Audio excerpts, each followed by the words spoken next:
magandang araw at maligayang pagbabalik.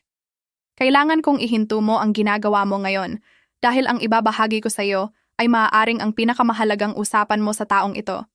Hindi dahil sa sakit, hindi dahil sa gamot, kundi dahil sa isang bagay na walang sino man sa buhay mo ang may tapang na sabihin sa harap mo. May mga gawi, tahimik, hindi nakikita, pang-araw-araw na gawi, na unti-unting itinutulak palayo ang mga taong mahal mo. At ang masakit na katotohanan ay karamihan sa mga nakatatanda ay walang kamalay-malay na ginagawa nila ito.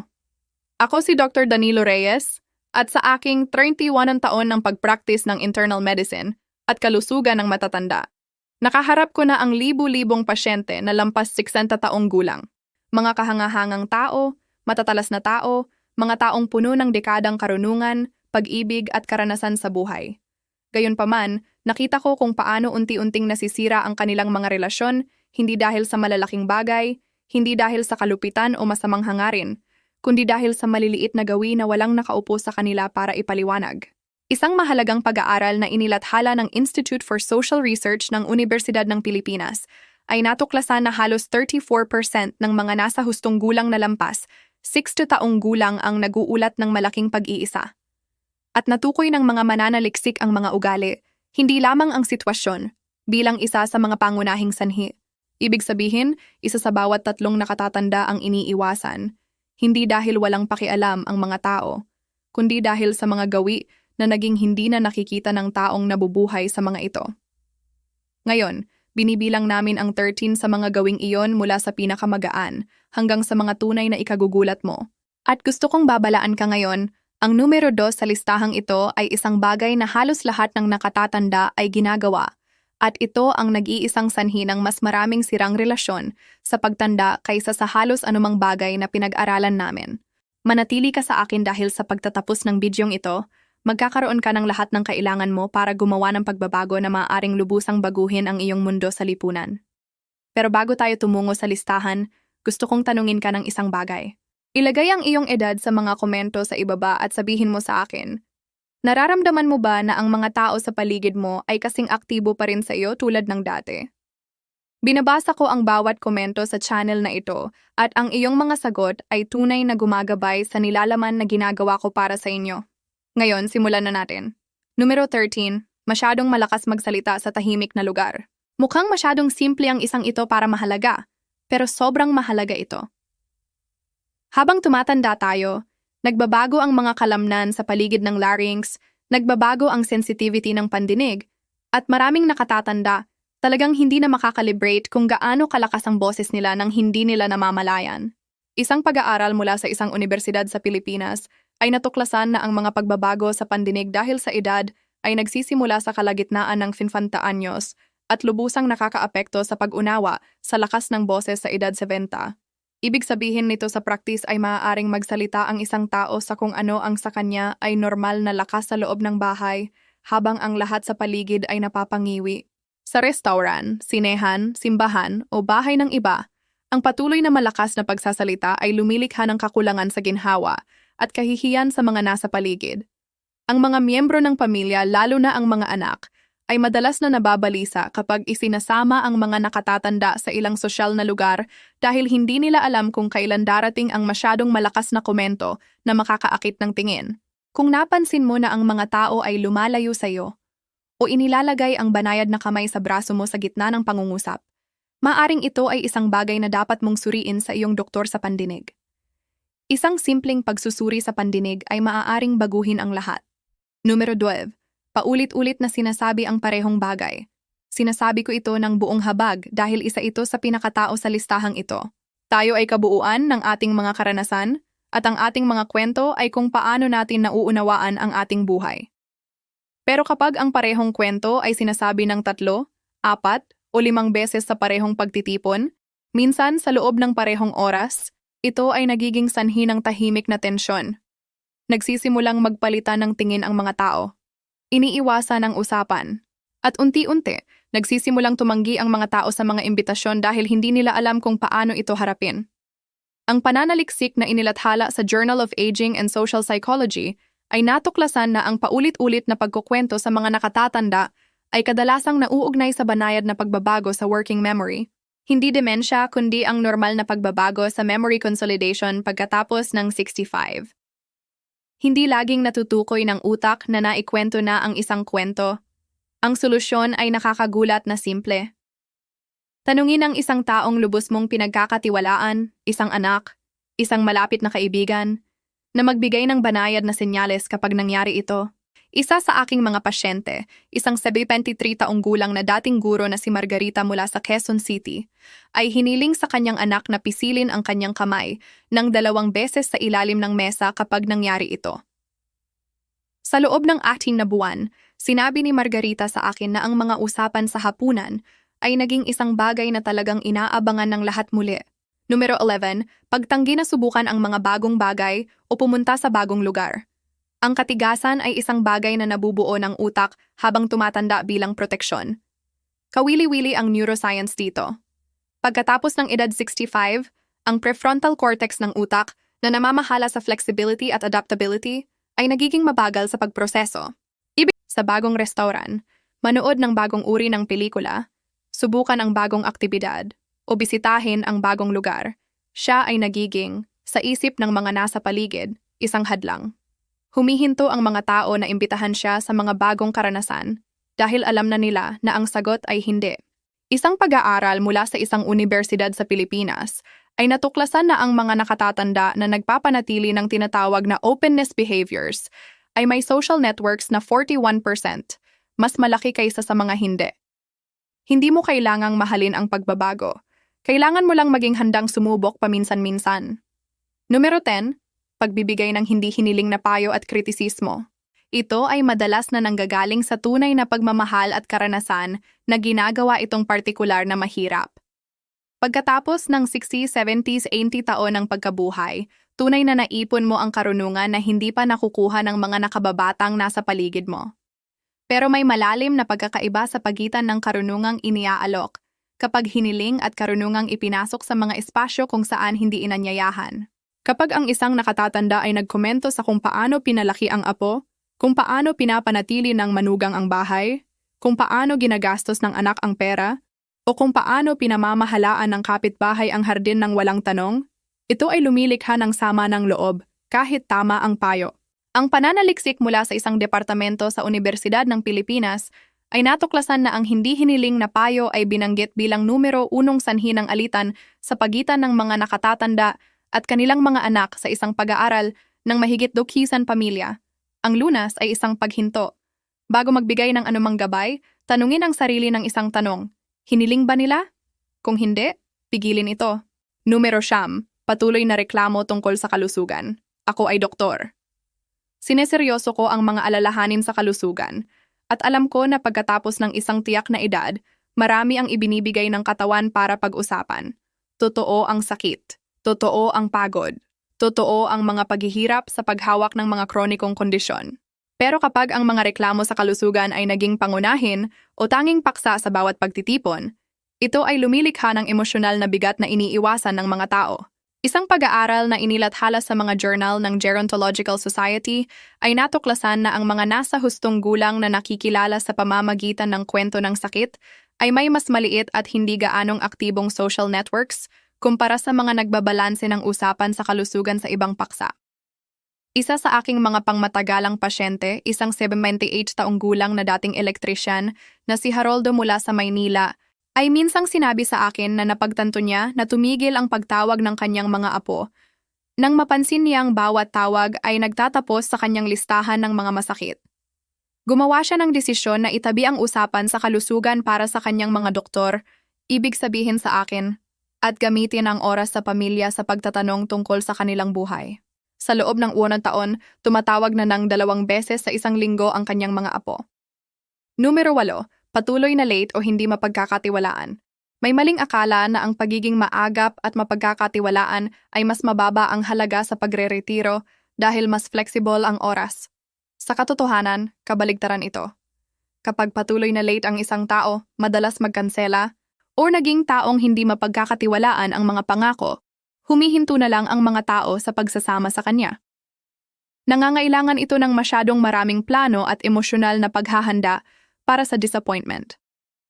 Ang pananaliksik mula sa American Psychological Association ay natuklasan na ang perceived reliability ay isa sa top 3 factors na nagdedetermina sa lakas ng social bond sa lahat ng edad. Pagkatapos ng 70, kapag ang pamamahala ng enerhiya ay tunay na alalahanin, lubos na katanggap-tanggap at talagang malusog na mag-commit sa mas kaunting pakikipag-ugnayan. Pero ang mga pinagsasamahan mo ay dapat yung tunay mong balak sundin. Numero 7, mahinang hygiene at grooming habits. Ito ang isa na hindi kailanman direktang sasabihin sa iyo ng mga tao sa buhay mo. At sinasabi ko ito ng buong klinikal na respeto. Habang tumatanda ang katawan, nagbabago ang ilang sistema sa paraan na nakakaapekto sa kalinisan ng hindi namamalaya ng tao. Nagiging hindi gaanong epektibo ang mga bato sa pagsala ng ilang compound na nakakaapekto sa amoy ng katawan. Nagbabago ang aktibidad ng sweat gland. Nagbabago ang kalusugan ng ngipin.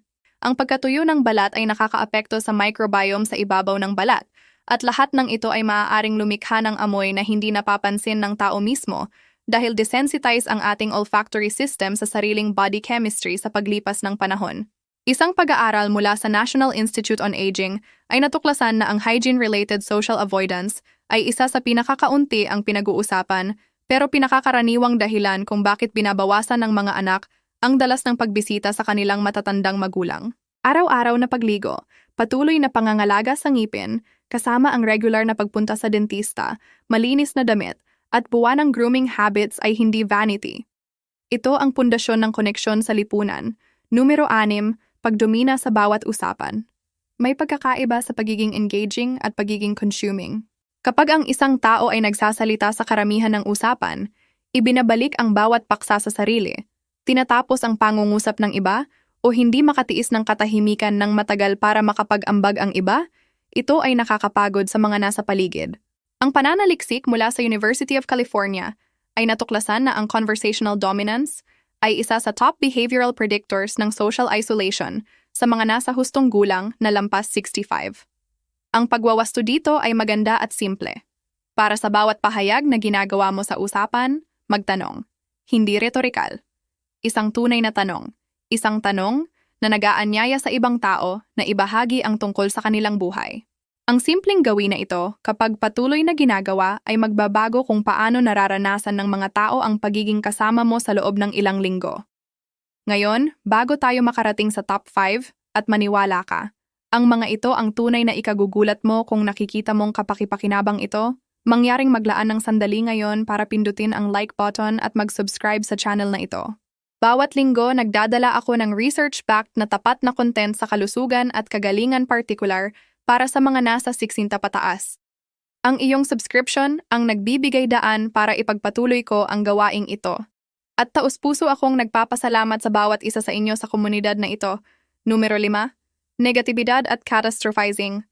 Ang mundo sa anumang edad ay may tunay na problema, pero may cognitive pattern na nagiging mas malalim sa pagtanda, lalo na pagkatapos ng malalaking pagkawala na tinatawag ng mga psychologists na negativity bias amplification. Pagkatapos ng 70, ang amygdala ng utak na nagpoproseso ng emosyonal na banta ay nagiging mas reactive habang ang moderating influence ng prefrontal cortex ay bumababa. Sa simpleng salita, ang masamang bagay ay mas malinaw at ang magagandang bagay ay mas kumukupas. Ang resulta ay maaaring conversational pattern na puno ng dilim. Hula ng sakuna, pagdwell sa mga mali, pag-interpret ng neutral na pangyayari bilang banta. Isang pag-aaral mula sa Yale University ay natuklasan na ang mga nakatatanda na nagpapakita ng chronic negativity ay may social circles na lumiit ng average na 52% sa loob ng isang dekada kumpara sa kanilang mas positibong kapwa. Mahalaga ang neuroscience dito. Ito ay hindi flaw sa character. Ito ay biological shift. Pero maaari itong labanan sa pamamagitan ng gratitude practice, mindfulness, at sa ilang kaso short-term therapy na lubos na epektibo sa pangkat na ito ng edad. Numero 4, pagwawalang bahala o pag-dismiss sa teknolohiya. Nabubuhay tayo sa panahon kung saan ang karamihan ng koordinasyon sa lipunan ay nangyayari sa digital. Family group chats, video calls, shared photos, event invitations sa email o app. Kapag patuloy na tumatanggi ang isang nakatatanda na makipag-ugnayan sa alinman dito, minsan nang may pagmamalaki na parang badge of authenticity, siya ay tahimik na inaalis ang sarili sa daloy ng buhay pamilya. Hindi siya kasali sa mga usapan sa pagitan ng mga pagtitipon. Namimiss niya ang mga spontaneous moments, wala siya sa loop. Isang pag-aaral mula sa Pew Research Center ay natuklasan na ang mga nakatatanda na aktibong nakikipag-ugnayan sa communication tools ay nag-uulat ng 38% mas konektado sa mga miyembro ng pamilya kaysa sa mga hindi. Hindi ko sinasabi na maging social media expert ka. Iminumungkahi ko na matutong mag-video call sa mga apo, sumali sa family group chat, o tumanggap ng mga larawan sa smartphone ay isa sa pinakamataas na return investment sa iyong mga relasyon ngayon. Numero 3, pagiging obligasyon o guilt trip ang bawat pagbisita. Ito ang isa na sumasakit sa puso ko dahil halos palaging nanggagaling ito sa pag-ibig. Kapag bumisita ang mga anak at ang pagbisita ay sinalubong ng mga komento tulad ng hindi na kita nakikita, o dumalaw ka lang dahil 3 beses akong humingi, o siguro aalis ka na rin agad. Kahit sinabi ng magaan, kahit may ngiti, nilalason nito ang karanasan. Binabago nito ang maaaring mainit na koneksyon sa emosyonal na obligasyon. At sa paglipas ng panahon, nagsisimulang katakutan ng mga tao ang pagbisita bago pa ito magsimula. Ang pananaliksik mula sa Family Caregiver Alliance ay natuklasan na ang guilt-based emotional dynamics ay binanggit ng mga anak bilang pangunahing dahilan ng pagbawas sa dalas ng pagbisita sa mga nakatatandang magulang. Hindi kakulangan ng pag-ibig, hindi abalang iskediul, kundi ang emosyonal na bigat ng pakiramdam na hindi sapat ang anumang ibinigay nila.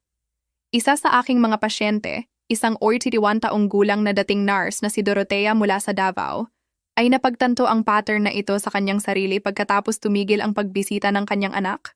Gumawa siya ng sadyang pagbabago, sinalubong ang bawat pagbisita ng init at pinasalamatan ang bawat pag-alis. Sinabi niya sa akin pagkatapos ng 6 na buwan na nagsimulang dumalaw ng kusang loob ang kanyang anak, nang walang hingi, sa unang pagkakataon sa loob ng maraming taon. Numero 2, pagtanggi na aminin kapag mali ka. Narito na, ang ipinangako ko sa iyo kanina at gusto kong talagang pag-isipan mo ito dahil sa aking klinikal na karanasan, ang isang gawing ito ang gumagawa ng mas maraming pangmatagalang pinsala sa relasyon ng mga nakatatanda kaysa sa halos anumang bagay sa listahang ito. Habang tumatanda tayo, nagiging mas defensive ang ego. Ang utak na nag-ipon ng mga dekadang karanasan ay nagsisimulang talagang maniwala na nakuha na nito ang karapatang maging sigurado. At sa maraming aspeto, totoo iyon. Pero ang kawalan ng kakayahang sabihin, mali ako, nagkamali ako, o tama ka tungkol dyan, lalo na sa mga anak, apo, at asawa, ay lumilikha ng dinamika kung saan ang ibang tao ay palaging pakiramdam na hindi nakikita at hindi pinahahalagahan. Isang pag-aaral mula sa Harvard Medical School ay natuklasan na ang mga nasa hustong gulang na lampas 7P na nagpakita ng tinatawag na epistemic humility, ang kahandaang aminin ng pagkakamali, ay may mas mataas na relationship satisfaction scores at mas mababang rate ng family estrangement. Ang mga taong mahal ka ay hindi nangangailangan na maging perpekto ka. Kailangan nilang malaman na pinahahalagahan mo ang katotohanan at ang kanilang karanasan kaysa sa pagprotekta sa iyong pakiramdam na tama.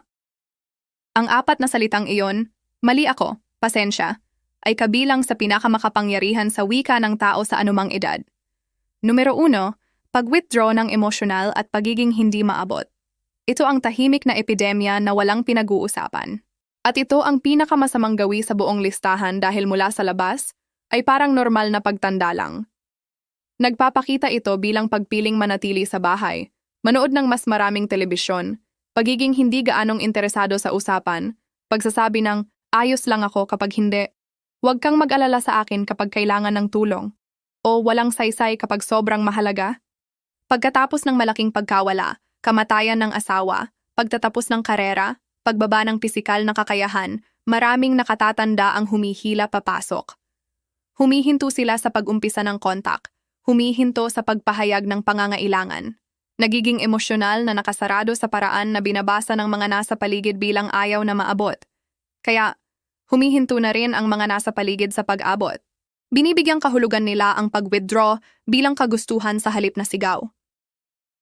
Ang pananaliksik mula sa American Geriatric Society ay natuklasan na ang emotional withdrawal sa mga nakatatanda na lampas 75 ay nauugnay sa 67%, mas mataas na panganib ng clinical depression sa loob ng 2 taon at kaukulang pagbagsak sa social support networks. Ang nagiging numero 1 ito sa listahan ay dahil ito ay self-reinforcing. Mas marami kang nagiging withdrawn, mas kakaunti ang umaabot, na nagpapatunay sa pakiramdam na walang nagmamalasakit, na humahantong sa mas maraming withdrawal.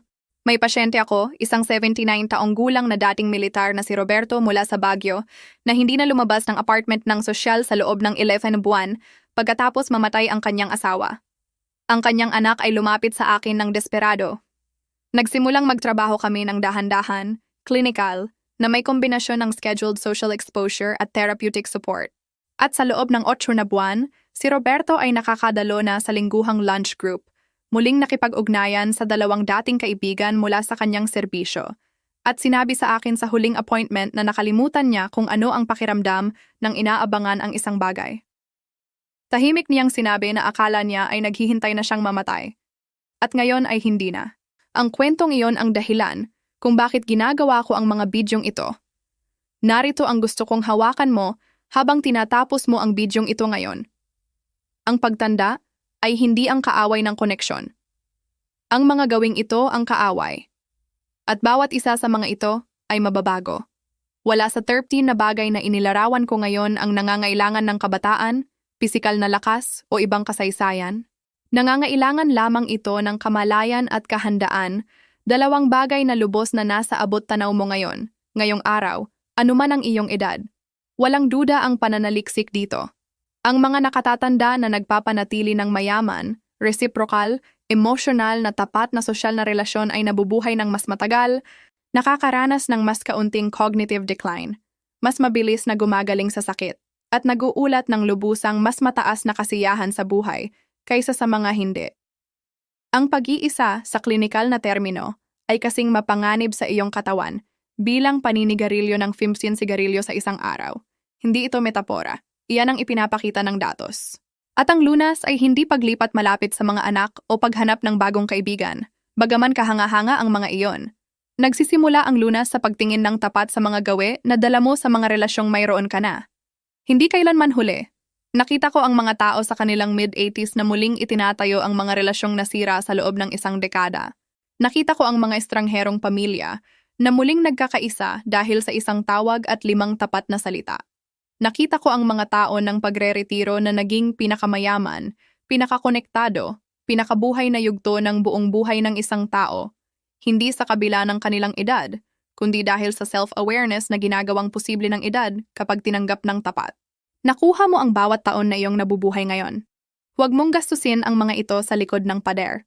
Kung nakatugon sa iyo ang bidyong ito, mangyaring mag-subscribe sa channel na ito at i-ring ang notification bell para hindi mo makaligtaan ang bagong upload.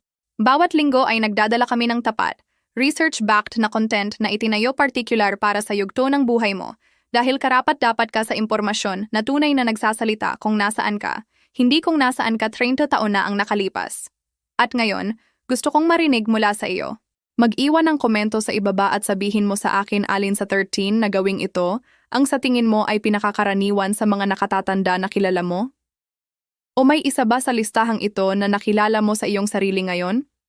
Binabasa ko ang bawat komento at ang iyong katapatan ang nagiging espesyal sa komunidad na ito. Makikita kita sa susunod na video. Alagaan mo ang iyong sarili at alagaan ang mga tao sa paligid mo.